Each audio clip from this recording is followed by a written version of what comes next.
This is Appalling News, your most trusted source for fake real news. I'm Paul Chatto. One of the challenges of taking a break is that Appalling News never takes a break, and now we're forced to catch up. First, we go to the city of Boston, where a psychotic individual tried stabbing a bunch of people and was stopped by an off-duty police officer who shot him dead. Boston officials went on TV offering condolences. My condolences and all of our thoughts are with the family of the individual whose life has been lost. Our thoughts and prayers are with the family and friends of the individual who's been lost. So our condolences go to the individual who was killed tonight. Yes, condolences to the attacker. Democrat Mayor Michelle Wu offered her condolences to the family of the attacker, Lamarck Jaramillo, 32, who was gunned down at a Chick-fil-A restaurant. An off-duty cop was inside and identified himself to the attacker, then told the man to drop his knife before firing his weapon. Critics have slammed Wu for immediately offering her sympathy to the family of the attacker during a press conference. The online response to the mayor's remarks was quick and brutal. These so-called political leaders are despicable. How about thoughts and prayers for the cop and his family who acted bravely to save our citizens, one person said. So, here we have it. A knife-wielding lunatic attacks innocent people, the police do their job, and the mayor's first instinct is to apologize to the perp. This is exactly the kind of thing that inspires confidence and loyalty from the police.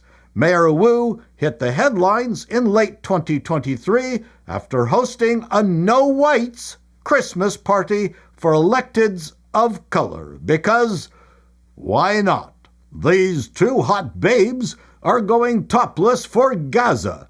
We're not sure whether they want to free Gaza or that is what they think it is worth. The less flabby partner added, "No cops at Pride.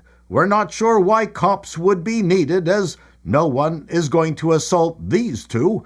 Or perhaps they are covering their faces in case we accidentally witness their incredible pulchritude.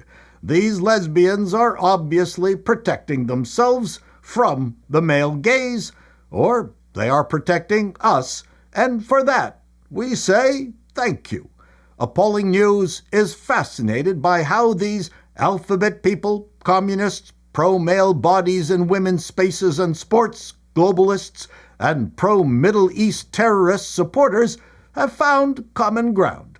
Perhaps it's excessively sniffing the magic markers they use to write on themselves. Over in France, under the category of "no good turn goes unpunished," we find this headline: left-wing theater managers who invited 200 migrants to a free show will abandon the building and face bankruptcy as refugees, still refuse to leave after 3 months and spark wave of sex-related violence. They say the crisis at the Gaîté Lyrique, one of French capital's most historic arts venues, is now so explosive that giving up is their only option.